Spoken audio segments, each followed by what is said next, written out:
Good? Are people on it?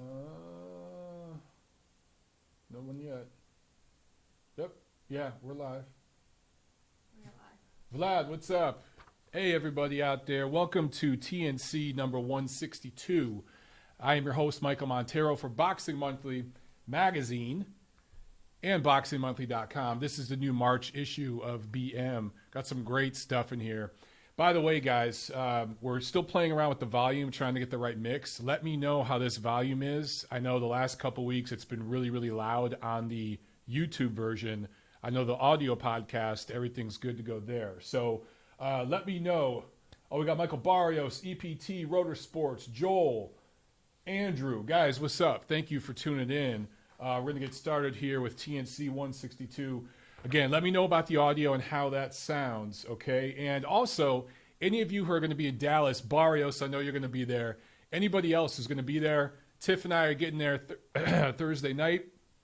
So, of course, we're going to be working. You know, we're going to be doing a lot of work for Ring Mag and Ring TV. But any of you guys, if you're around, we're going to be there around the Arlington area. Let's grab a beer. Let's talk some boxing. Let's hang out. Okay, so again, TNC 162. And before I get into some news and notes, and we've got a big story to finally cover officially today, I just want to remind you guys, if you're watching this on YouTube, which obviously you are right now, click on the little bell, the little notifications bell, so that you know the instant we post something or go live, you guys get a notification. Please make sure you're subscribed, because for whatever reason, YouTube likes to unsubscribe people. And all of you guys on iTunes, Spotify, everywhere else, if you're listening to this later on, please spread the word. Please give us a follow, a like, all that good stuff, okay? Let's get into news and notes.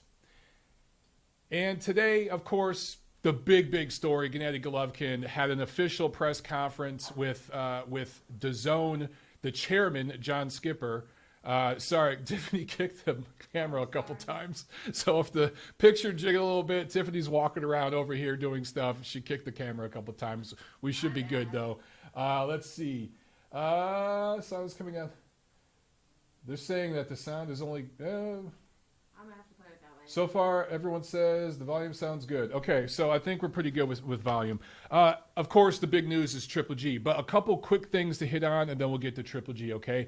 Deontay Wilder, he's meeting with the DAZN executives. We know that's going on. We know, I talked about ESPN reached out, Matchroom reached out. When I say ESPN, I mean literally Top Rank. But their association through ESPN, they reached out. We know Matchroom reached out. We know that he's met with the DAZN officials. Now, the chairman of DAZN, John Skipper, today at that press conference in L.A., that Chris Mannix was hosting, he did a pretty good job pressing him a little bit, trying to get some info about Deontay Wilder. John Skipper would not confirm or deny, which basically means they're talking. So we'll see what happens with Deontay Wilder. All kinds of possibilities if Wilder ends up signing with DAZN, obviously. World Boxing Super Series, the doubleheader that is headlined with Regis Prograis fighting Ivan Baranchyk. That has gone to Lafayette, Louisiana, which is, I believe, a 2-hour drive west of New Orleans and a 3-hour drive east of Houston. If you guys follow Regis, you know that he grew up in New Orleans. He's now based out of Houston, so that location makes a ton of sense. Now, they did explore other venues around the country, but it's tough finding dates and venues and everything like that during, well, April. By then, you know, baseball's back. You've got basketball. You've got hockey. Everything is heating up, right? I think that card belongs in Lafayette, and I think it's going to do really, really well. I think they're really building a brand with Regis Prograis down there in Louisiana. And I just spoke with him last week, an interview I did for Ring Magazine. In fact, I got to finish up an article for Ring Magazine on Prograis by Friday. I also have to finish an article I'm doing on Gennady Golovkin and DAZN by Friday. Both of those will be in the next issue of The Ring. And then I got to do a bunch of work once I get down there for Ring TV. So it's going to be a crazy week on top of all the stuff I'm doing with my house. Anyway, I'm excited for that card being in Lafayette. I don't know if I can make it down there. Tiffany, we'd love to go down there and cover that one live. I think that's going to be a fantastic show. But with this house, man, we're trying. We just had to put in our 60-day notice. I know a lot of you guys want, just talk about boxing, Montero. Just hold on. Give me 1 second, all right? We had to put in our 60-day notice with the apartment complex a couple weeks ago. We have to move out by the first week of May. So I got to get that house done, man. Every weekend I'm spending working on that damn house. So I don't know if we can get down to that card. But if we can, to cover that one in Lafayette, I will let you guys know, all right? Also, PBC triple header coming on regular Fox April 20th. It's headlined with Danny Garcia fighting Adrian Granados. All things considered, pretty good matchup, right? Andy Ruiz fighting Alexander Dimitrenko. Now, that is an interesting heavyweight fight for me. I'm curious to see what Andy Ruiz can do with such a big guy like Dimitrenko, who's very, very slow and robotic and everything, but he is very, very big. Dimitrenko, sometimes he doesn't look like he really, really wants to be in the ring, but then other times he looks really, really tough and like a tough, rugged guy who will challenge anybody. So that should be fun. Okay, Alexander Usyk, Alexander Povetkin. That was supposed to be, those two were supposed to fight in May in Chicago. They've both decided to take tune-up fights May 18th in Chicago, and they will probably, should they win, which they should, they will probably fight later this year in Chicago. I guess that makes sense to do it that way, and if you're Alexander Usyk, I know he wanted to go right at Povetkin. Povetkin and his people, maybe everybody involved wants to build up that fight, because I think it's actually going to be, depending on where they put that eventual fight, a pretty successful show. I think it could do numbers as far as, you know, the gate and everything else, if they put it back in Chicago especially. So I kind of get it. I'd rather see it now, but, you know, it is what it is. Also, MTK Global announces a deal with Top Rank and ESPN. So MTK Global, for those of you guys, for those of you who don't know, they're a management company. They represent a bunch of different fighters. I know Tyson Fury's one, Michael Conlon, Carl Frampton, Billy Joe Saunders. So some of their events overseas will now be featured here in the United States on the ESPN Plus app. So more boxing going to these apps, which is a good thing if you're a subscriber to them. I'm big on the ESPN Plus and the DAZN apps. I'm big on these things. I know a lot of people call me, and I talked about this on Twitter today, I get called a DAZN fanboy and all this, but I'm big on those things. I really think they're the future. And that brings me into the next item here on News and Notes. DAZN officially announced a major investment into one of the biggest brands in boxing, Gennady Golovkin. You guys have already seen all the posts that have started since last week. 6 fights, 3 years. Golovkin will essentially be 39 and a half or so by the time he does his 6th fight, if he even gets to the 6th fight. There's no telling. He might, I'm just saying, he could retire after the 4th fight or something. We don't know. But if it goes to the 6th fight, he's going to almost be 40 by the time it's done. So this is essentially saying Golovkin's going to end his career on DAZN. And DAZN is thinking, investment-wise, this is going to bring us subscribers because there's several more big fights for Golovkin. He would not say for sure today at the LA presser that he's going to go up to 168. He said it's possible. Abel Sanchez's trainer said they'd be interested in fighting Callum Smith. I think that that's absolutely part of the game plan here. I think, obviously, there's going to be the fight in June, which is going to be a really soft touch. The rubber match with Canelo or a rematch with Jacobs, should he upset Canelo coming up in May. So either way, later this year, it's going to be Canelo or Jacobs. And then it would not surprise me if next year, maybe one more middleweight fight, and then the last 3 fights are going to be at super middleweight. And I do think if Callum Smith still has the title, is still undefeated, a Golovkin-Callum Smith fight is absolutely possible. If Canelo Alvarez ends up moving up to 168, he's going to get in the mix there too. There are several guys at 68 on DAZN. Dmitry Bivol, who I'll talk about later in this episode, he's moving down to 68. He's on DAZN. All sorts of possibilities, guys. It's going to be a fun few years on DAZN. Everywhere else too, but especially on DAZN. So, okay, I can't go into a whole lot of details with the Golovkin stuff that you guys don't already know. I'll just say this much. The presser today in LA, it was more of a DAZN thing. DAZN wanted to make this official announcement. Tom Loeffler wasn't there. And you saw some people in the media and some of the fans and stuff tweeting about that. trying to suggest that Tom Loeffler and 360 Promotions are not involved in Golovkin's career anymore. That is completely false.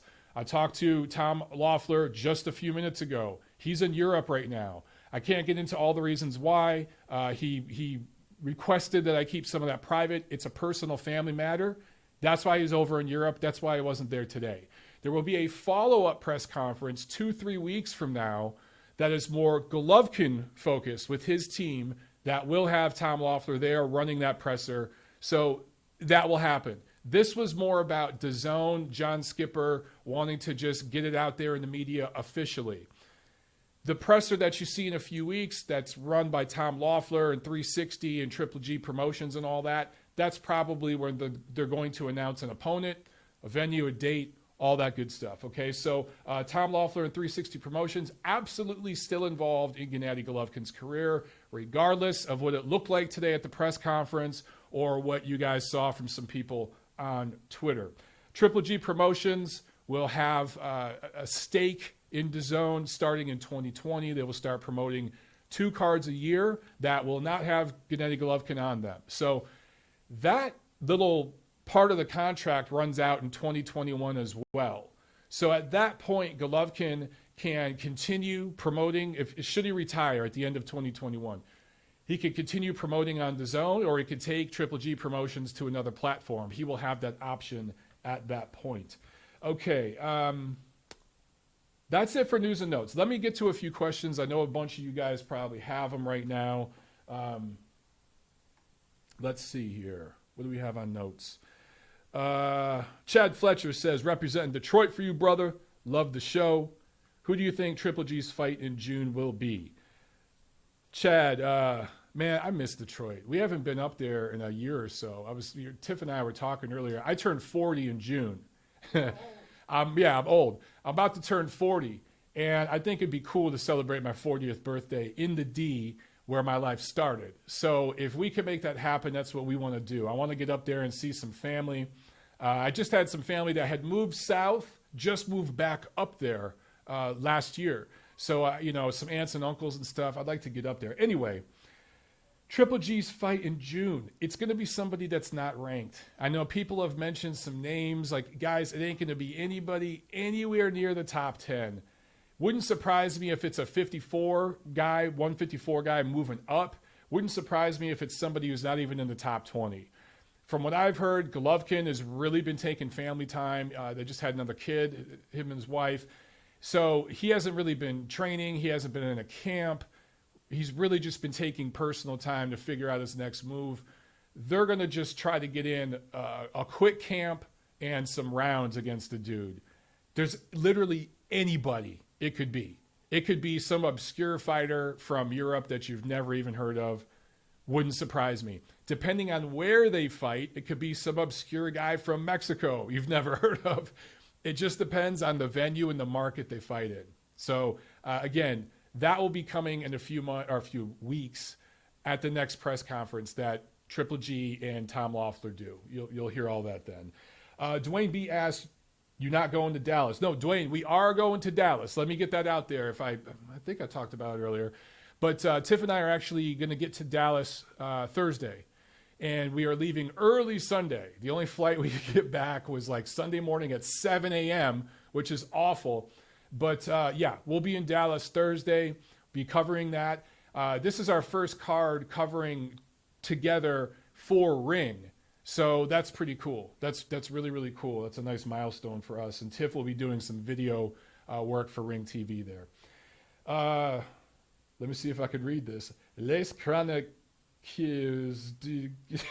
Sorry, dude. That's some French stuff. Ask, wait, when you will have babies with your... You're asking when I'll have babies with my wife. Brother, that's what my mother asks me every time I see her.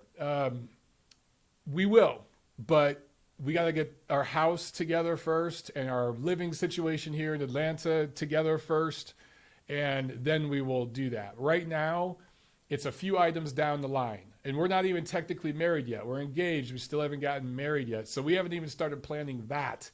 Our life has been dominated by this damn house. Once we get that going, we'll see. All right, Hamed asked a couple questions. Are you covering Joshua Miller and Canelo Jacobs? Possibly with Joshua Miller, because that's in New York. That's a hour and a half flight from here in Atlanta. I can get up there real quick, not a problem. Canelo Jacobs, I'm not going out to Vegas right now. I got too much shit going on. I just talked to, we're just moving to the house the first week of May. And, Vegas, man, I've done Vegas so much in the past few years. When I lived in LA, it was a 5-hour drive for us. So we cover a lot of events there in Vegas. I'm kind of burnt out on Vegas. And I know that it's very, very likely I'm going to be going there in September for a big event anyway, right? So, I'm not going out there for Canelo Jacobs. I'd like to. I think that's going to be a fantastic fight. But I think what we're going to do is have a live fight party here on the MLB channel for that one. It's going to be a lot of fun. Joshua Miller, though, like I said, I haven't covered a Anthony Joshua fight yet. So I'd like to go up there and get a chance to, meet him in person, speak with him and his team. And I haven't been up to New York for a while. So, it's so close. It's probable I'm going to go to that one. Let's see. Johnny Boy asked, if Canelo beats Jacobs, do you think he'll jump right into that third Triple G fight in the fall? Johnny, yeah, that's absolutely already planned by the DAZN executives. They, regardless of what Golden Boy says or Canelo himself or Golovkin himself, that is absolutely what they're going to do. So because DAZN is paying out that kind of money to Canelo, they have a huge say in who he fights, a huge say. They can say no to an opponent, and they can push for a certain opponent. There is absolutely no doubt that the winner of Canelo Jacobs will likely fight Gennady Golovkin in September. And it's sadly probably going to be in Vegas. I think it'd be awesome if they went somewhere else, but it's probably going to be in Vegas. Let's see. Joel says, don't get married, Mike. Follow in your brother's footsteps and just bang out hookers. Yeah, my brother's having a good time out there in Long Beach. What can I say? If my brother's watching, I love you, bro. Give your older brother a call sometime. You haven't called me in weeks. I don't know what the hell's going on with you. Give me a call. All right, let's see. Do we have any other questions real quick before I get into the review? Chad Fletcher, I'm June 16th, be 39. Damn, I'm June 13th, brother, so we're just a few days off. Let's see.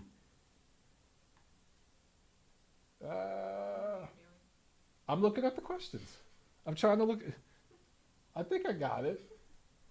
Johnny Boy says, in all fairness, Triple G hasn't fought in 6 months. I'll probably be pushing for a year when he comes back. Yeah. I mean, the guy hasn't fought in a while. I think he deserves a soft touch. All right, guys. We'll get to some more questions later. Let's get into the review of what we saw last week. So Friday, March 8th in London, a card from Queensberry Promotions on ESPN Plus here in the States, BT Sport over there in the UK. Liam Williams scored a pretty dominant KO2 win over Joe Molander. Defense, I think it was the first defense of his BBB of C middleweight title, his British middleweight title. Anthony Yarde improved to 18-0 with 17 knockouts. He's a light heavyweight prospect from there in the UK with a TKO 5 win over Travis Reeves. No surprise there. Look, Anthony Yarde looks really, really great. Just waiting for him to step up. Awesome on Instagram with all the videos. He completely blows out Journeyman. Great. I want to see the dude step up and fight somebody in the top 20. I don't need to see him against the top 10. Let me see him against somebody in the top 20. Legit top 20. Daniel Dubois improved to 10-0, 9 knockouts with a KO2 win over Razvan Kojanu, who just last week in the preview section I said would probably give Dubois some rounds. Boy, do I look like a moron now. Won't be the last time. Certainly wasn't the first time. But Kojanu, now he's lost 4 in a row. I get it. That punch resistance and everything's gone. Still, I was impressed by this performance by Daniel Dubois. And for my money, he's still the heavyweight prospect with the most upside. I'll talk about a couple more heavyweight prospects later on. There's a couple who fought. One fought on that PBC undercard, who a lot of you guys are excited about. But Daniel Dubois, 21 years old, 6'5", just has so many great raw materials that he could use if he is developed the right way. And Frank Warren, he's kind of like the UK Bob Arum. I've always said that. There's just a lot of parallels between those guys. in some ways in terms of the way they build fighters. And I just think that if he does the right thing with Daniel Dubois, sky's the limit. We still don't know if the dude can catch, right? We don't know how he can take a shot, but he is really developing. You know, Kojanu, I just said, he lost 4 in a row. Yeah, he was KO'd by Luis Ortiz last year in 2 rounds. Tiff and I were ringside for that one. He went 2 rounds with Luis Ortiz. He couldn't get to the 3rd round. He couldn't get to the 3rd round with Daniel Dubois. Now, does that mean I put Daniel Dubois up there with Luis Ortiz? Absolutely not. But it's an impressive performance from a prospect. And Kojanu, yes, he's a journeyman-level fighter, but he's a very experienced journeyman-level fighter who has fought some good guys. Lost anytime he stepped up, but this is a slight little step up for Dubois, and boy, did he pass that test. I like what I see from that kid. Saturday, March 9th at the Dignity Health Sports Park. It was PBC on Fox. This was from TGB Promotions.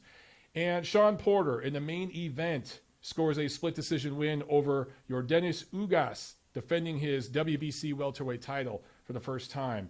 I'll talk more about that in a second. I want to talk real quick about Efe Ajagba, who is a heavyweight prospect, 9-0, improved to 9-0 with 8 knockouts. Scored I think it was a second-round retirement win over Amir Mansour. Dropped him twice in the first round. So there's some parallels between him and Daniel Dubois, okay? 6'5" as well, 85-inch reach. Dude has an insane reach. Turns 25 next month, so he's young for a heavyweight. 25 is young for a heavyweight. But hasn't faced the level of opposition yet that Dubois has. Now, a lot of you guys will point to Amir Mansour and say, man, Amir Mansour was once touted as a high-level a prospect in the heavyweight division that a lot of people were interested in before his legal troubles. I hear you. But the dude is well past it. I think he's in his mid-40s, at least somewhere in his 40s, a lot shorter than Ajagba. And he's lost several of his last few fights. So really, really washed up. Pretty much at the same level of a Kojanu, just a lot smaller. Probably has more power than Kojanu. But, impressive performance by Ajagba. However, when I look at him compared to Dubois, okay, Ajagba has legit power, but he doesn't move his head a whole lot. Very, very straight. And sometimes, look, if you're working the bag, I posted a video of me working the bag yesterday after doing some sprints. I wasn't moving my head and shit on the bag. I was just, just working, just sweating. And against Amir Mansour, maybe that's all he was doing. But I've watched a couple of his fights now. I've gone back, and I've watched a few of them. And I've seen him live a few times now. And there's not a lot of upper body movement. Okay, there's a little Joe Joyce-esque, a little more fluid with his hands and his hips and everything, but not a lot of head movement. And why that's an issue for him is because he drops that left hand. If you watch, man, when he's fighting, that left hand comes back real low. And had he been in there with a tall guy with a long reach who could time his jab and come over, he might have had some problems. And that's going to happen at some point. That is something he absolutely has to correct. Because I don't care, even if you're fighting a guy that you don't need to move a whole lot because you're fighting a punching bag and you're just getting some work in. I get that. But you got to get the hands up. That's a fundamental thing. Even when you're hitting the heavy bag, your hands got to be up, okay? I see guys hitting the heavy bag and their hands are down here. That's crazy. You got to have your hands up. That's something that you never stop doing. It is the first rule of boxing that you learn when you're a little 8-year-old kid that they teach you. Protect yourself at all times, right? You never take a second off when it comes to that shit. So when I see guys bringing their hands back low, even when they're facing an overmatched opponent and they're feeling themselves, everything's working for them, that's a warning sign. That's a big red flag. And that's something with Ajagba that, I just noticed with him. So anyway, Mansour is 1-3-1, one no contest in his last 5 going back to 2016. Really old fighter, inactive, very undersized. So good performance by Ajagba. Absolutely did what he was supposed to do. But I see some stuff there that concerns me. When I compare him to Daniel Dubois, I just see Dubois being way higher up the line in terms of heavyweight prospects with huge potential. That's just my personal opinion. Okay, main event. Shawn Porter wins with the scores of 116-112, 115-113, and Zachary Young scored at 117-111 for Ugas. Now, Young is an LA judge. This fight was in LA, technically Carson, a suburb of LA. Not a very big crowd, very sparse crowd. It was kind of cold there that night. But a lot of people in the crowd were cheering for Ugas and feeling Ugas won. Was Zachary Young influenced by that crowd noise or whatever? I don't know. Guys, all of these scores were all over the place. I did not see a 117-111 fight for either guy. I didn't see a 116-112 fight for either guy. I could see a 115-113 score. I could see a draw. A lot of you out there feel Ugas won. I've heard people using the word robbery. This fight was too close and competitive to call it a robbery. Would not say that. I can totally understand why you feel Ugas won, some of you. Some of you feel Porter did enough. When I watched that fight, first of all, I saw a lot of standing and posturing and feinting from both men. Occasionally, Porter would dive in the way he does and throw a combination. Most of it was shoe shine that missed, but occasionally he'd get a shot in. Ugas, when Porter would dive in, he'd do some good work to the body. He'd do some nice counter punching. But in between those little bursts of action, there was a lot of lulls. The difference, my personal opinion, when you look at a fight like that, who filled those gaps of inactivity, even if it was just moving forward, showing some ring generalship, popping an occasional jab? For my money, that was Porter. So Porter filled the gaps of inactivity when Ugas would stand around waiting. Now, who landed the better punches? Ugas, for the most part. Ugas did a lot of really good body work, and for whatever reason, a lot of professional judges ignore body punching. I don't know why. But I look at that, right, and I chop all that up, and I see a fight where neither guy really went balls out. Neither guy really went for broke and said, this is my fight, I'm taking this shit. I saw both guys kind of doing just enough. I don't understand Porter's game plan. I know his father, Kenny, wants him to box. He's not a boxer. Dude, don't try to be a boxer. Do what you do. Be who you are. Get inside, be rough, be awkward, headbutt the shit out of people, and make it a bloody, rough fight. Porter's never going to be very exciting to watch. In there with a Cuban counterpuncher with the mentality of land one or two punches around and try to win the round, that's going to make for some boring shit. To me, this wasn't a very fun fight to watch. But in the end, I would have been totally fine with the draw because I just didn't see either guy push.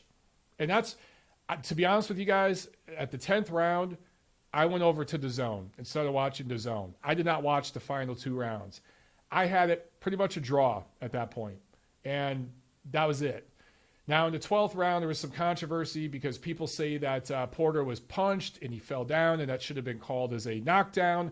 Referee Jack Reese got that call correct. It was a slip.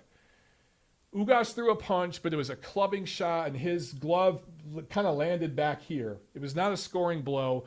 The glove didn't land here. It landed kind of like this, like the tape of the glove slid across the back of Porter's head, and he slipped on the canvas. It was not a knockdown. So I could go over punch numbers and all this kind of stuff. Does it really matter? Porter landed more jabs. Ugas landed more body punches. They both technically landed the same amount of power punches. When a guy lands more jabs, what that is telling me, when they land equal amount of power punches and one guy lands more jabs, what that's telling me is that dude is filling the gaps in between the offensive bursts. Who was coming forward in this fight? Who would occasionally pop the jab? Who was controlling the real estate for the most part? To me, Porter did enough of that to at least get a draw or eke out a 115-113 decision and keep his title. That's what I saw. But again, I didn't watch the last two rounds, I'll admit it. But I could totally understand if you preferred Ugas' body work and you feel he won. But 117-111, Ugas did not win 9 rounds. 116, 112 for Porter. Porter did not win 8 rounds. Those scores were too wide and all over the place. The 115, 113 score, that was the best score for me that night. Okay. Porter had trouble making weight. He had to cut his hair to make weight. Some people made a lot about that. Do I feel it affected his performance? No. He still looked pretty fresh. He looked like Porter. Porter's never going to look like a dynamo or a defensive wizard or beautiful, like aesthetically pleasing. He looked the way he normally looks, except it seemed he was trying to stay on the outside and box, and that's just not his game. But, you know, could it be that Porter's having trouble making welterweight now or anything? I don't think so. He was so close, and it just took him cutting his hair and, you know, taking a couple minutes to get down. I generally, when I see that, especially with a guy as experienced and professional as Porter, and he stays in shape year-round, he's one of the classiest good guys in the sport. He really is, and he's a true professional. I just think him and his camp made some kind of miscalculation somewhere. Maybe the scale that they used in their hotel room the night before, that morning, was off. Maybe they just miscalculated something. I don't see this as it's going to become a trend with Porter and he's never going to make weight. He's going to be an Adrian Broner or an Omar Figueroa. That's not what I see. He just made a miscalculation and missed weight. It does happen. Okay, the same night in New York, upstate New York, up in Verona at the Turning Stone Resort, a card with a bunch of different promoters came together. And in the main event, Dmitry Bivol scores pretty much a shutout decision over Joe Smith Jr., defending his WBA light heavyweight title. This was a very one-sided fight. But in boxing, one punch can change everything. And at the very end of the 10th round, it landed right at the bell. Joe Smith threw a clubbing right hand that nailed Bivol on the side of the head. He was visibly wobbled. He wobbled back to his corner. If that punch had landed at the beginning of the 10th round, Joe Smith Jr. would probably be the new light heavyweight world titleist. But Bivol, give him credit, goes back to the corner, regroups. His father kind of got his ass in the corner. I think he was asking, like, what the fuck's up with your legs? Get it together. Or saying that to him. And he wasn't the same in the 11th and 12th round, but he got it together. And at the end of the 12th round, he had Joe Smith hurt. So seeing a guy hurt like that in a fight and seeing him survive that and get through that, that is a confidence builder for a fighter. It's a test for a fighter. Bivol passed it. Now, again, if that punch lands at the beginning of the round, totally different outcome. But he recovered. He recovered enough to not only win, but put a whooping on Joe Smith toward the end of that 12th round and close the show really, really in dominant fashion. So I give him a lot of credit. And I think it's another learning experience for Bivol. Well, a lot of you guys forget, man, how many fights does Bivol have? I don't have it here on my notes, but I think it's 20 or so fights. He's not the most experienced guy in the world, and he moved up very quickly. So he's still learning things like this. As for Joe Smith, he is who he is. He's not at the level of a Dmitry Bivol, who's right up there with Sergey Kovalev, top 1, 2, 3 light heavyweight in the world, and he's not even really a true light heavyweight. He's probably a super middleweight, maybe a little bit in between super middleweight, light heavyweight, and just bulks up a little bit to fight at 175. So for Joe Smith to go the distance and to be competitive till the very, very end, good for him. And I think that I talked about this on Twitter that night. Had Ugas fought with the same urgency Smith did, if Ugas fought that way against Porter and showed it and weared it on his sleeve, right? That body language, moving forward, constantly pressuring Porter the way Smith was doing to Bivol, even though he was getting outclassed, I think Ugas would have got the nod over Porter. I think some of these Cuban guys that come up in that Cuban amateur system, they're used to being the A-side. Because if you're from Cuba and you're in an international tournament, guess what? You're an A-side because it says Cuban, Cuba on your jersey. So people see that and are like, oh man, this guy's Cuban. He's probably going to win, right? In the pros, it don't work that way, dude. You got to work your way up to be an A-side. And the mentality of just pot-shotting here and there, landing a couple of good shots and then backing off and waiting, that ain't going to get it done if you're the B-side. I'm not saying that's right. I'm not saying that's the way it should be. I'm saying that's the way it is. I think Joe Smith came in knowing that against Bivol, and that's why I took it to him. He took a hellacious beating in the process, but he got some shots in too. And is there any of you out there who wouldn't love to see Joe Smith fight Callum Johnson, who fought on that undercard and proved to 18-1 with a TKO3 win against Shawn Monahan, who's a fighter that Smith wanted to fight? I'd love to see Joe Smith and Callum Johnson. Do I think that's a A-level fight? Should that be headlining a card? No. But if that was a co-main on DAZN, you know damn well you'd be watching it. So that is how a guy can be totally dominated in a title fight, but put forth such an effort and be exciting in what he does to where people want to see him again. That's how you do it, folks. So Bivol, likely moving down to 168. A lot of you out there have asked me, why would he do that? Why doesn't he want to unify titles at 175? He does. He can't. Everybody in the light heavyweight division that matters is over on ESPN. So those fights ain't happening. So the best thing for him to do is to move down to 168, which he says he can make. Look at the size difference between him and Joe Smith, who both weighed 175 at that weigh-in. Look at the size difference between them. I think Bivol can get down to 168. I think his power will be even bigger there. And you've got Callum Smith, winner of the World Boxing Super Series, the first season, right? He's there. And you've got other guys at 160 possibly moving up to 68. I talked about Canelo and Golovkin. We know Golovkin's going to eventually move up. Canelo actually has a piece of a title at 168 right now. So there's a lot of future fights for him there. So I think it makes sense for him to go down to 168, and I absolutely think he will. Also on this card, Maurice Hooker defended his WBO 140-pound title. Now, he had trouble making weight as well. He looked great in the fight, though. Now, he was fighting Mikel Lespierre, so that wasn't necessarily a elite-level opponent, but he looked great, and I think Maurice Hooker is improving with every fight. I think he's gaining confidence. It's visible on him, right? I don't know if he believed in himself as much 3-4 fights ago as he does now, but you could see it in him now. He sees himself as an elite-level fighter. His body language, his eyes, everything he does reflects that, and he showed that in his fight. Again, Hooker maybe could be having trouble making 140. Maybe he needs to move up to 147. But maybe he just made a miscalculation in camp. Let's see how he looks in his next fight, okay? He talked about I talked to Regis Prograis. I talked about this earlier, you know, how I interviewed him. When I interviewed him, I brought up Maurice Hooker because Hooker is from Dallas.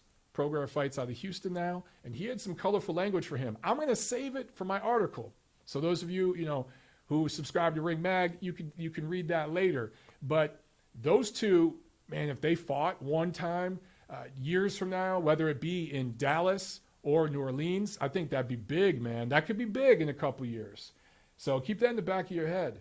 Also on this card, heavyweight prospect Sergey Kuzmin improved to 15-0. My phone's talking to me. New iPhone. I'm still trying to figure this thing out. I don't know how the hell this thing works. But Sergey Kuzmin improved to 15-0, but barely beat Joey Devechko. Majority decision win. Devechko had come in having lost 2 in a row. He fought twice last year and lost both fights. And Kuzmin barely got by. It was pretty much a draw.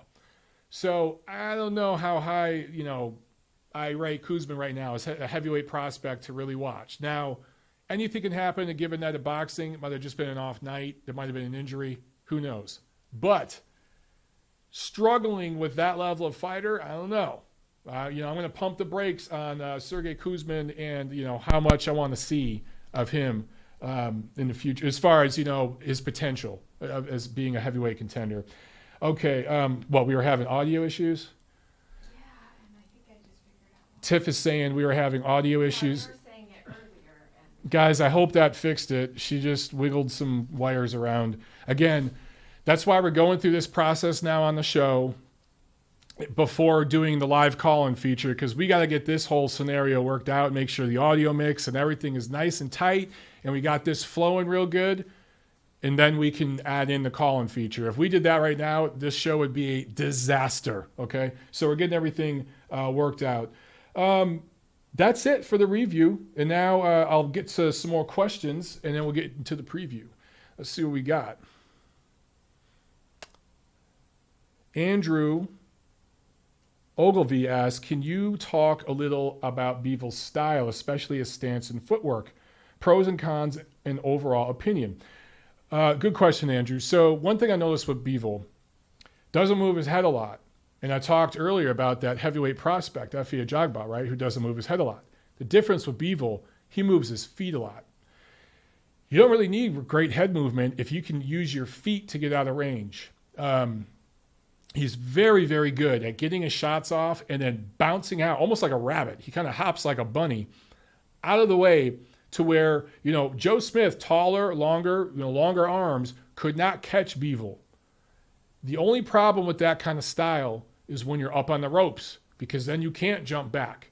And that is where Smith caught him on the side of the head. That is the cons to that type of style. So Bivol, when he's moving in straight lines and in the center of the ring, he's damn near untouchable because of the way he uses his feet. Very, very underrated footwork. But if you can get him on the ropes, you can get work done against Dmitry Bivol. What he has to work on is his lateral movement on the ropes and covering up. If you're not going to move your head a lot, cover up. A lot of people, talk about head movement. It is very, very important. But there are some guys out there who just naturally are not as good at it as others, right? Canelo Alvarez is a master at head movement.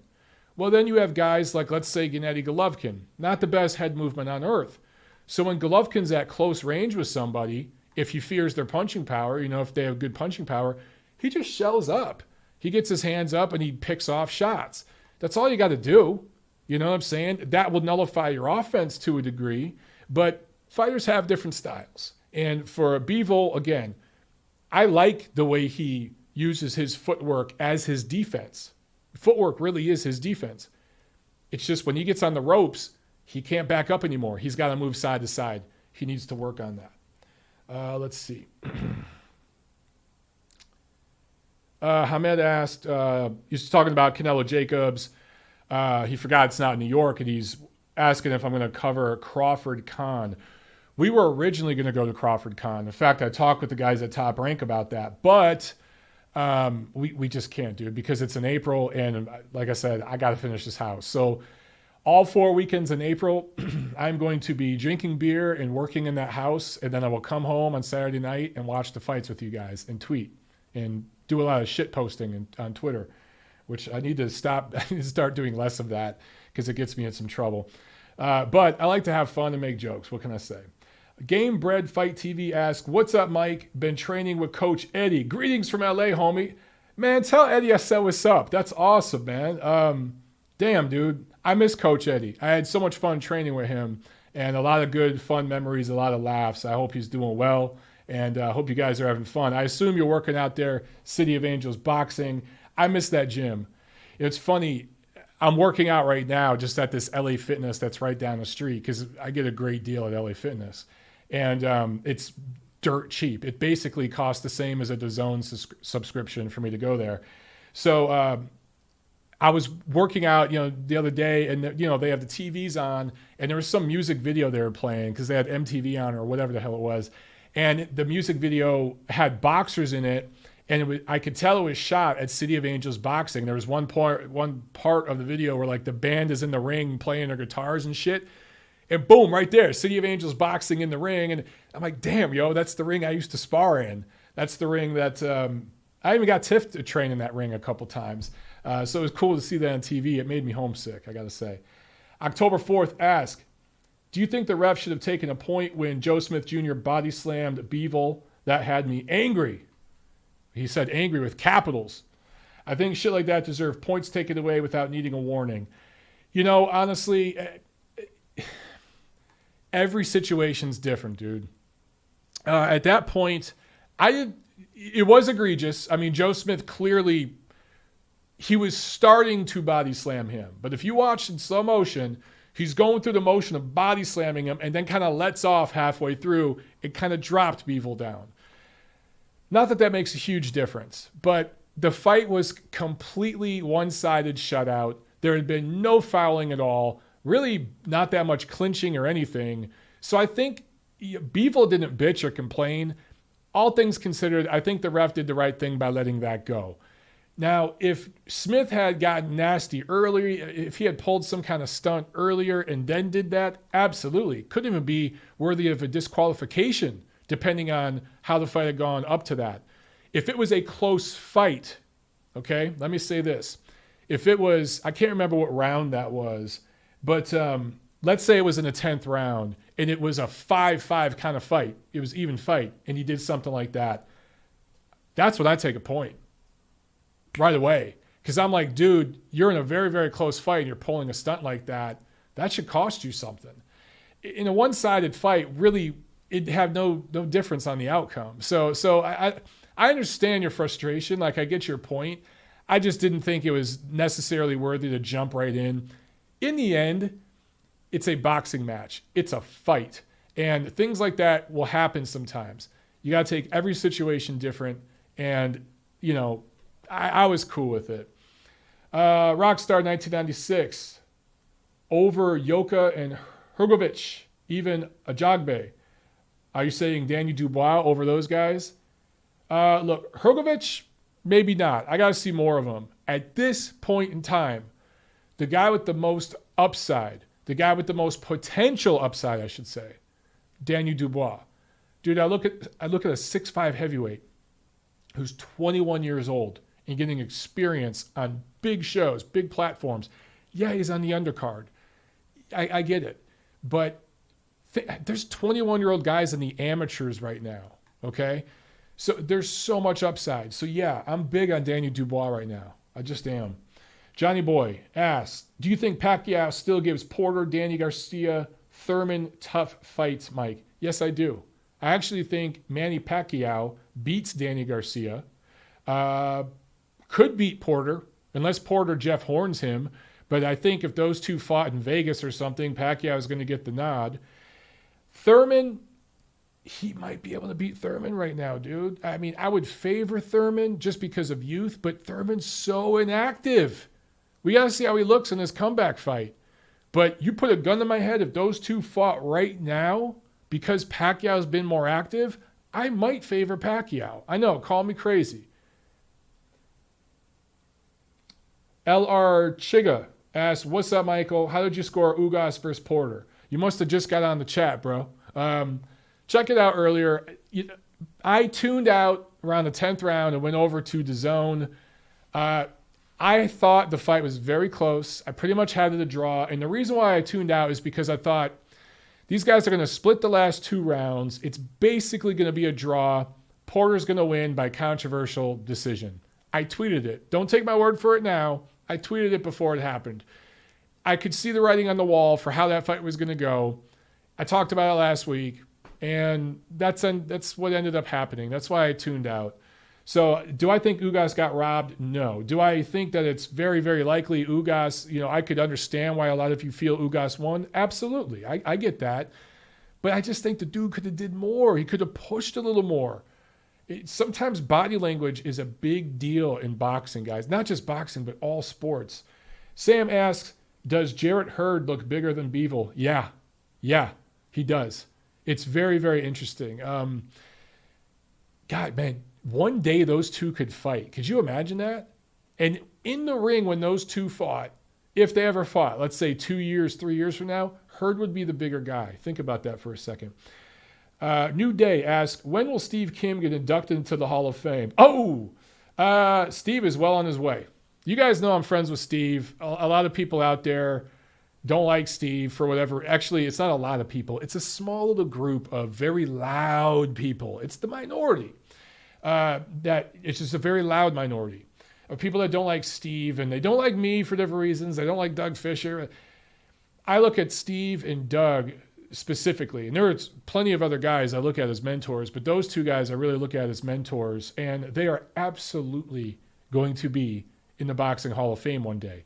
There are ways to be a journalist and get in. It takes 30, 40 years of work. They'll get there. It will happen. Johnny Boy asked, fantasy fight, Larry Holmes versus Joe Frazier. This might not be popular opinion, but I think Holmes decisively beats Joe Frazier. Sorry. I think Joe Frazier, awesome guy, very entertaining fighter, a tad overrated. Larry Holmes, a tad underrated in my opinion. Larry Holmes is in my top 5 all-time heavyweights. I think he's criminally underrated, and that jab, that stick, would just outpoint the shit out of Joe Frazier, in my opinion. If we're talking a 15-round fight, I think Holmes wins 10 rounds, 11 rounds. That's just how I see it. Danilo Osiris asked, didn't Bivol get rocked? Yeah, I talked about it in the 10th round. Les Chroniques. I think that's how you say it. Les Chroniques. Don't think Bivol's still capitalizing on the hype HBO put on him. HBO, look, every platform hypes the fighters that are featured on their air. Did HBO hype Bivol up a little bit? Yeah, but I think he's worthy of the hype. Is he the most exciting fighter on earth? No, because he's a little maybe too cerebral. He's got a little too much Vladimir Klitschko in him for some of you. He's going to be safe and stay behind his punches. But, man, again, consider the experience level that guy has. He's not like a seasoned pro yet, and he's already a world-class light heavyweight, and he's probably going to be at super middleweight soon, where I think he's going to be a monster. I think he's worthy of the hype. Jimmy the Gent, Kovalev versus Bivol. Who wins? Whew. Man, that's a tough one. I tell you something. The Kovalev that beat Edladir Alvarez recently at 175, where he's bigger than Bivol, I might favor him to beat Bivol. I might. On the outside, the boxing those two would display would just be gorgeous. It'd be beautiful. At mid-range, I think Kovalev's a little better. On the inside, if it gets to the inside, I think Kovalev has what he learned in those Andre Ward fights. He would be able to apply against Bivol. And I think that might be the little extra, just the experience level. I would favor Kovalev right now by very close decision. Very close decision. John Gary Navida asks, Mike, does Bud Crawford need to leave Top Rank to get the fights he needs at 147? The Khan fight is a money grab. The Khan fight isn't necessarily a money grab, it's more of a brand building exercise. And every fighter needs those. I do agree with you that he's being kind of shut out because all the fighters at 47 that matter are with PBC. It's kind of the situation Bivol is facing at 175 right now, fighting on DAZN. However, Crawford is a brand. He's a huge name brand in Omaha. He does sellout fights there. He could fight anybody there and sell out a venue. He's maybe the best fighter in the world pound for pound already. He's been recognized as such for several years now. 3-division world titleist. I say keep lining him up and knocking him down and creating the hype for the fight with Errol Spence or Mikey Garcia if he beats Errol Spence or Keith Thurman. Any of those guys. Build up the hype for that. And eventually, there will be enough dollar signs where those fights happen. But for right now, look, if it ain't broke, don't fix it, bro. All right, guys, that's it for questions right now. We'll get to some more of them later. Let's get into the preview of what we got coming up this week.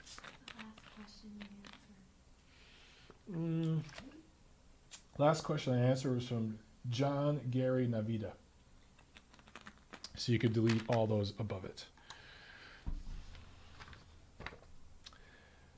Okay, Friday, March 15th at the Liacouras Center in Philly.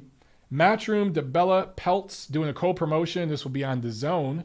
And in the main event, Tevin Farmer is fighting Jono Carroll out of Ireland. This is the third defense of his IBF 130-pound title. For Carroll, for those of you who haven't heard of him, don't feel bad. I haven't either. He is 16-0-1 with 3 knockouts. Out of Ireland, as I mentioned, this is his first fight in the US of A. He fought an IBF eliminator back in December. The problem is it was a draw. So I don't quite understand how he gets this title shot against Farmer when the eliminator ended up in a draw. I don't know what really happened there. If any of you guys know, some of you guys on the Irish fight scene over there, whatever, let me know. Maybe you know something that I don't. Maybe I just skipped over something. So you got to favor Farmer in that fight, fighting there in Philly. A lot of Philly fighters on this card. Gabriel Rosado, 24-11-1, much better fighter than his record suggests. Going up against Polish fighter Maciej Solecki, who's 27-1. His only losses at pros to Daniel Jacobs. I think that's going to be the fight of the card. I think that's going to be a really, really good fight. There will be blood in that fight. Fighters will bleed. Probably both of them. Definitely Rosado. Rosado bleeds when the wind blows. He's going to bleed. Solecki might bleed too. There's going to be blood in that one, and it's going to steal the show. I'm telling you. Also on this card, female fighter, Katie Taylor. Probably the best female fighter in the world. I understand that Cecilia Brækhus is the first lady of boxing. Right now, she's the most accomplished female fighter in all the world. But Katie Taylor, for my money, probably better pound for pound already. And she is unifying. She already has 2 titles at lightweight. She is unifying with the WBO titleist out of Brazil, Rose Volante. So probably going to win that fight, right? And she'll have 3 titles at that point. Hank Lundy, Philly fighter, he's on the card too. Luke Campbell and Kazakh Brooklyn fighter Daniyar Yelyusinov. 5-0, born in Kazakhstan, now based out of Brooklyn, won a gold medal in 2016. He's on that card. And of course, because this is on DAZN, you guys get to watch all of it. Go ahead, call me a DAZN fanboy. I don't give a shit. So that's Friday. Saturday, March 16th, Kosei Tanaka, 12-0 fighter out of Japan, defending his WBO flyweight titleist against another Japanese fighter, Ryoichi Taguchi. And of course, that card is in Japan. Tanaka has held the WBO title at 105, 108, and now holds the title at 112. And, you know, just looking at the schedule this weekend, club shows all over the world. I think there's a Telemundo card out of Mexico, but there's stuff all over the world. Club shows all over the world. Boxing, I'm telling you guys, there has been a resurgence in the last couple of years. It's freaking great, man. So no matter what part of the world you're watching this show from, there's probably some action this weekend in your corner of the world, I'm telling you. But the big fight this weekend, the big card, obviously, Errol Spence, Mikey Garcia, fighting at AT&T Stadium in Arlington. This is PBC on Fox pay-per-view, and this is being put together by TGB Promotions. So for Spence, technically this is a title defense of his IBF welterweight title. This fight kind of transcends titles, though, because you got a guy who's really a lightweight, maybe a super lightweight in Mikey Garcia, and a busting at the seams huge welterweight in Errol Spence. So this is a multi-divisional type of fight, right? Now, the old adage in boxing is that a good big man beats a good little man. Yes, this is true. What we don't know, and that's why I've become really interested in this fight. I'm actually really excited to go cover this live and be there. What if one of these guys is great? No one's asking that question, because here's the thing. A great little man beats a good big man. So in this fight, we're going to find out if Mikey Garcia is better than good. We're going to find out if he's great. We're also going to find out maybe if Errol Spence is great. Maybe both of these guys are great. We're going to find out. But yes, a good big man beats a good little man. But a good big man gets beat by a great little man. And people have been talking about Mikey Garcia as perhaps being the best fighter in the world pound for pound for a few years. Now, me personally, I haven't seen that. I've been very critical of Mikey Garcia. He kind of pulled an Andre Ward there for a while and sat in his ass during his prime. The difference between him and Ward is now he's taking a crazy challenge that he didn't have to take by doing this Errol Spence fight. He says he sees something in Spence. I believe him. I don't think he's doing this for the money. There were bigger money fights for him at lightweight. A fight with Vasily Lomachenko. That would have been ESPN pay-per-view. He would have made a shitload of money doing that fight, and he wouldn't have taken a beating doing it either.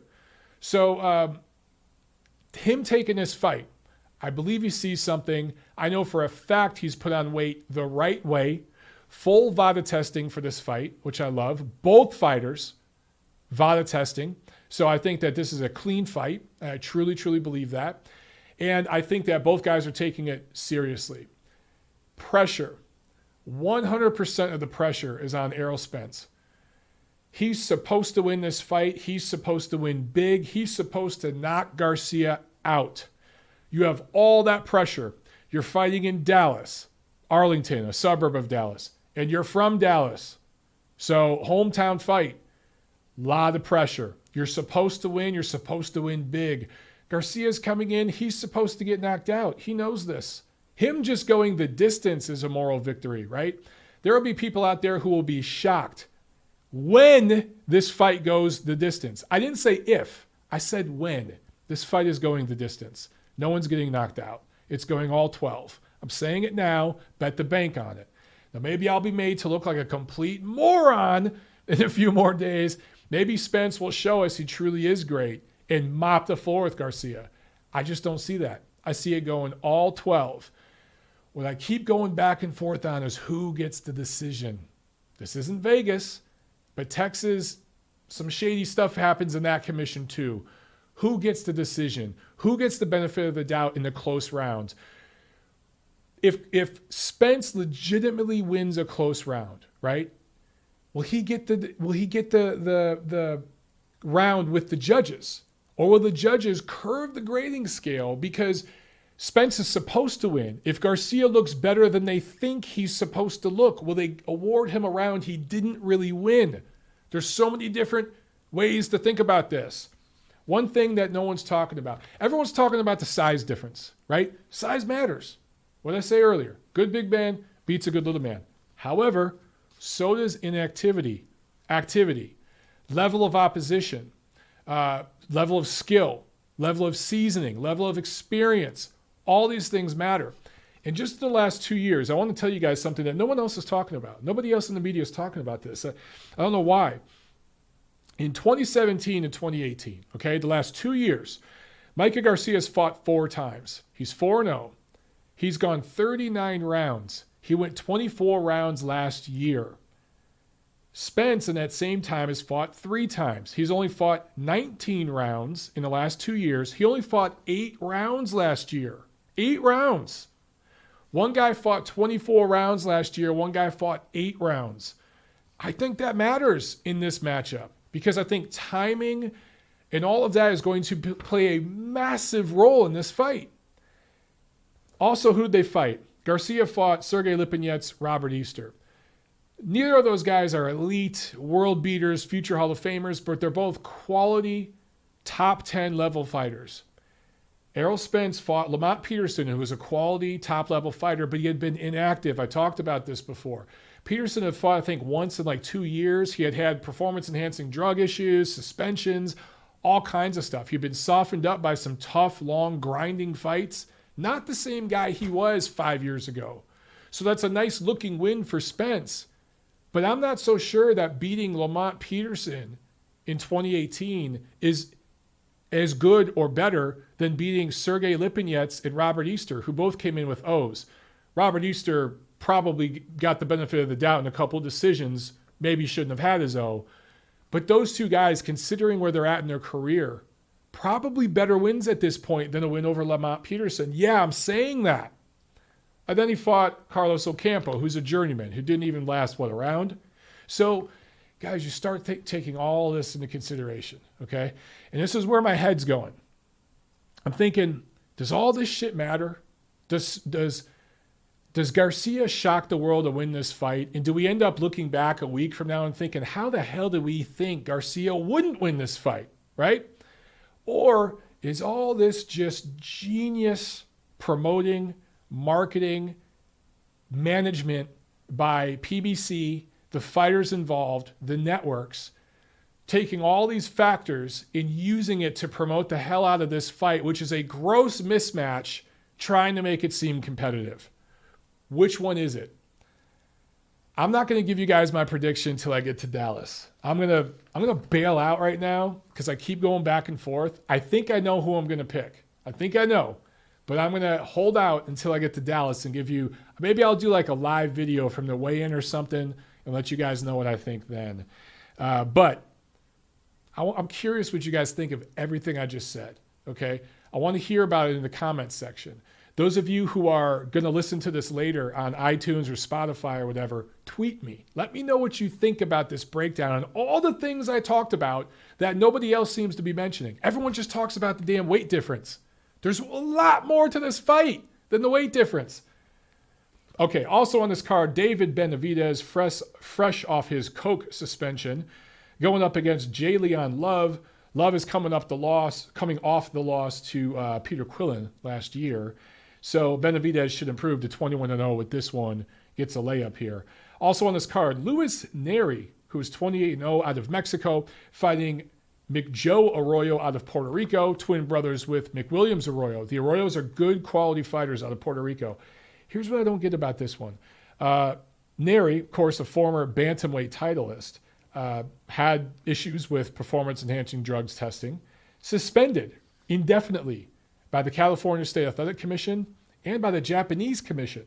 Currently suspended under those two commissions. I guess it's cool for him to fight in Texas, though. That's just the way they roll down there in Texas. So I don't know what to think about that. But a Mexican-American fighter is fighting on this card, Mikey Garcia. There's going to be a lot of Mexican-American fans and even some fans from Mexico taking the flight from Mexico to attend this card. It makes a lot of sense to put a Mexican versus a Puerto Rican on the undercard. Very, very smart by PBC to do that. Also on this card, Chris Arreola. Remember him? And Charles Martin. He's not retired, no. Tiffany was just asking, is he retired? He is not retired. He's fighting on this card. So is Charles Martin.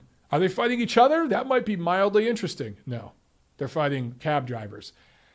That's one where it's, they owe those guys a salad and they're just making them some money. Why not fight each other? That'd be kind of entertaining. Marcellus Wilder, brother of Deontay Wilder, who is drilled and KO'd about 6.5 weeks ago, should be on a KO suspension. He's fighting on this card. By Saturday night, it will be exactly 7 weeks from when he was badly knocked out. I can't remember which round it was on a card in late January. Usually when you get knocked out like that, you're not supposed to fight for a few months. This dude's fighting 7 weeks later. How is that cool? Texas, y'all do some shit different down there. You do some things real different down there in Texas. So I'll just leave that there.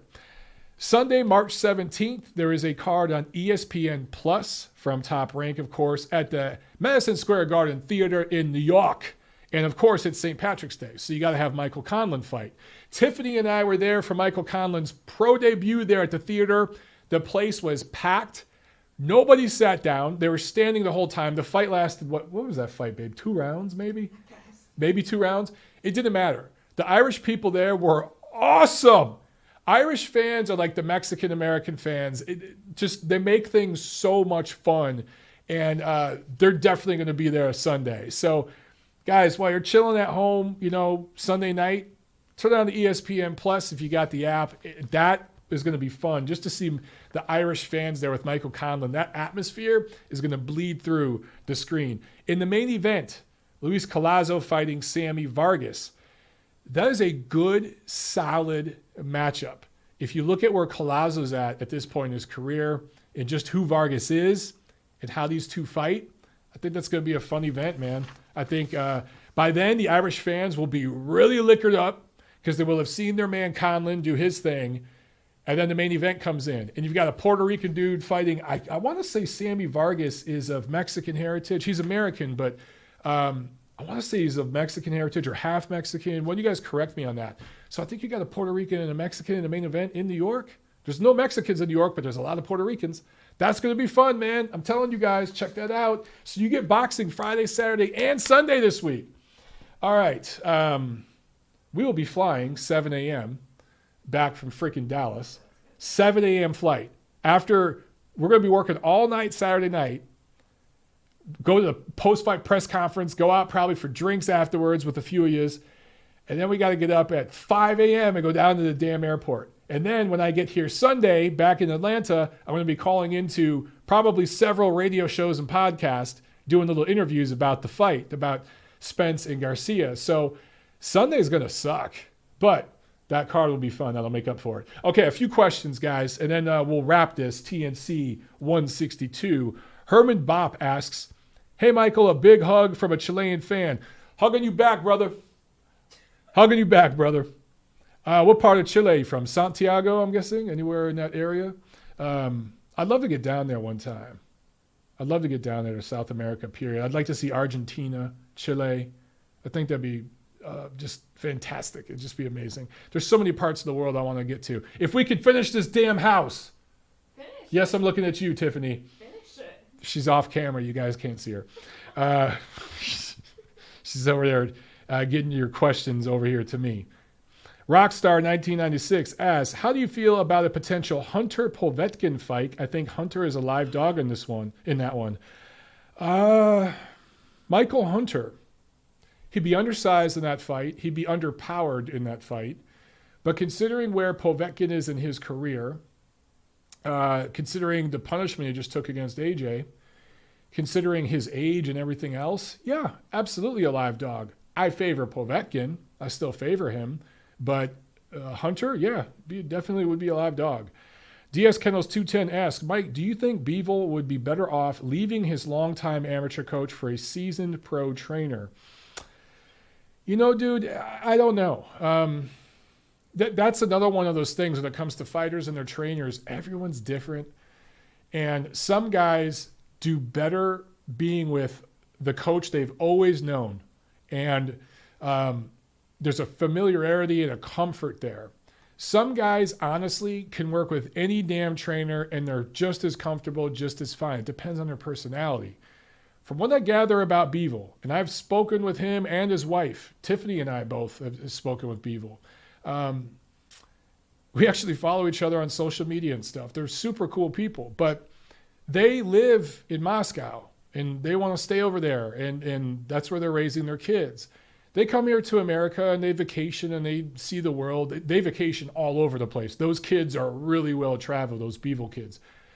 But I don't think he wants to change anything. I think he kind of wants to stay in that lane where he's at and keep it Russian, speaks good English, getting better all the time. His wife, a lot of you guys may not know, went to school for a while in the UK. I think his wife, her and her sister went over there. So she speaks perfect English. And she really is the one teaching Dmitry. They have a private tutor that comes over.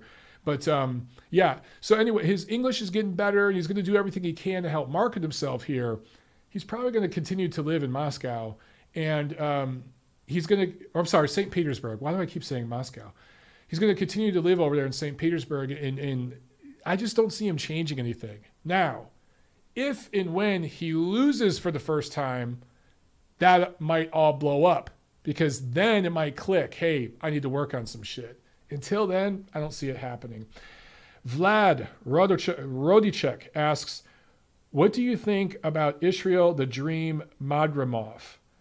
Heard about him, heard a lot about him, haven't seen much of him, to be honest with you, dude. I just want to be honest with you. I've been meaning to look at some stuff, to look on YouTube and watch some of them. I just haven't seen a lot of them. So I wouldn't feel confident answering that question until I see more of him. But I know a lot of people that are really, really high on him, people that I trust, who have told me to check him out. Carlos Espinal asks, which promoter you think is mostly responsible of most of the fights not happening? All of them. That's an easy answer. All of them. And it's really not just promoters. It's these fighters now, they have managers, publicists, advisors, and there's network issues. You have DAZN, you have Showtime / Fox, you have ESPN. That is the biggest issue. More than any promoter, it's the networks. So at the end of the day, promoters are in business to make money. So are networks. When there's a fight that's big enough that makes it worth these guys working together, They will work together. It will happen. I do think we're going to see Wilder and Joshua fight. I think it's possible we get a Wilder-Fury rematch. I don't know now. It depends. If Wilder goes to DAZN, we ain't going to see it. But these big fights you guys want to see, Spence versus Thurman, should he continue winning, and should Spence beat Garcia, or maybe against Pacquiao, these fights will happen. It's just a matter of time of them building up, and there being so much money involved that you have to put your personal beefs aside. Floyd Mayweather hates Bob Arum. He does not like him. And Al Heyman and Bob Arum, they're okay, but they don't love each other. They all work together to do that Mayweather-Pacquiao fight because it got to a point where the money was so ridiculously stupid, you couldn't say no, right? So, the biggest issue is the networks. John Gary Navida asks, is Dickie Cole still the head of the commission in Texas? I believe Dickie Cole may have passed away. I think that he was the former commissioner. I need to check on that. But I seem to think that a couple years back he died and may not be the commissioner anymore. Lawrence Cole, his son, of course, still referees. But I'm not sure. I need to check on that, dude. But, yeah, either way, that commission, there's some issues. Harrison Property asks, question, Mike, have you seen Tim Tszyu fight? And what are your impressions? I have seen Tim Tszyu fight a little bit. Definitely got some good tools. He inherited some good stuff from his old man. Just need to see him develop more. At this point, he's exciting. It looks good. He's blowing out guys that he should blow out, but needs to step it up a notch. And we need to see him. He's not ready for top 10 or anything like that, but let's see him in there with an experienced pro that can give him a lot of rounds, and let's see him face a little bit of adversity and see how he responds. But right now, there's definitely some potential there. Absolutely, especially for him to build a brand there in Australia with his father's legacy there. All right, let's do one more question. We have any more questions? Lawrence Cole is from Texas, right? Hope he isn't the ref. Yes, and his father, as John asked, his father was the head of that commission. I think his father passed away though, but yeah, Lawrence Cole. Not a bad guy. He's a nice guy. I just, I don't think he's the best ref. And, I don't want to sit here and bash the shit out of Lawrence Cole. There's just been numerous fights, and I'm not the only one that just sees a pattern of shaky judgment. So. Is Baranchik out of the tourney, Mike, or what? Okay, this will be the last question. Ivan Baranchik. Technically speaking, he is... Who asked that question, by the way? Rockstar 1996. Rockstar 1996. Just want to give credit for the question. Ivan Baranchik technically is out of the World Boxing Super Series. According to his team, they said that they're not doing it. However, Sauerland and Schaefer and Comosa, who it's the promoters there, they are still going forward promoting the next show with him in it. And according to Sauerland, I saw an interview with him, he basically said that the contracts that these guys signed for the World Boxing Super Series are pretty airtight, and Baranchik could face legal issues if he backs out. It's one thing if the World Boxing Super Series doesn't keep up their end of the bargain, but as long as they keep up their end of the deal, the fighter's got to show up. So I don't know if you guys are aware of this, but when you sign up for the World Boxing Super Series, your promoter kind of takes a back seat. So like with Regis Prograis, he's still promoted by Lou DiBella, but Lou DiBella is not really calling the shots for the next fight. You kind of signed him over to a degree to Sauerland, Comosa, and Schaefer, the World Boxing Super Series guys, they pretty much dictate what's going to happen, when it's going to happen, how it's going to happen. DiBella's involved, but he's not calling the shots. So when you sign up for that tournament, that's why some promoters like Bob Arum, Top Rank, their fighters do not do tournaments because they don't want to sign over their fighter to another promoter. It's only during the tournament, and I don't want you guys to think that these guys in the World Boxing Super Series are no longer with their promoters. It's just for the time being, there's kind of a leash, and they're kind of the terms are being dictated by the WBSS, and the promoters take a back seat. So Baranchek's people, his promoters and himself, they might want to pull out. They might not like the financial situation, and they may not feel confident that the investment money is there and everything. The Camosa people, they say now that all the financial issues have been worked out and they have all the investments and all the money is up. But Baranchek's people may not feel confident. However, they kind of signed him over to the tournament, and he's kind of still in it. So I think what's going to happen is eventually we're going to get a press release or something that Baranchek's back in the tournament and they're going forward with the fight. That's what I think is going to happen. So you have a video request. I have a video request, okay? Yes, John Nguyen says, Mike, can you make a video going weight class by weight class on possible fights with networks? Can I do a video going weight class by weight class on possible fights with networks? I assume you mean like which big fights can be made on each network, or potential super fights that are like co-promotional, co-network type of events that could happen. Let me know. But yeah, I have a list of a bunch of videos I want to do. But yeah, I could probably do something like that. I mean, look, dude, off the top of my head, if Wilder signs with DAZN, obviously there's going to be a 2 or 3 fight series between him and Anthony Joshua, both in the UK and here in the USA. If middleweight, there's all sorts of possibilities, right? Several weight classes, just on DAZN. With PBC and Fox, I mean, there's a million fights they could make right now in the welterweight division. What upsets me is when we have platforms that could make big fights happen. It's all in-house, and they don't do it. The Spence-Thurman fight. Should Spence beat Garcia? Should Thurman win his next fight? We should see Thurman and Spence fight early next year at the latest. It should happen. We should see Jarrett Hurd fight the winner of the Charlo-Harrison rematch, which is going to be Charlo. That should happen this year. Like, those sorts of fights should happen, but it's up to the people involved in whatever platform to make it happen. We'll see. But yeah, maybe I could do something like that in the future, bro. I'll put that on the list. I have a list of like over a dozen videos that I've been meaning to make, for some of them for like a couple years. But it's just, things always pop up, man. All right, guys, that's it for this episode of the Neutral Corner. I hope you guys enjoyed it, man. We're hopefully the audio is improved. And get the word out about the podcast. Remember to click the little bell button and make sure you're subscribed. And yeah, man, that's it, guys. I'll see you at the fights this Saturday night in Dallas. I really will see you guys at the fights. Peace.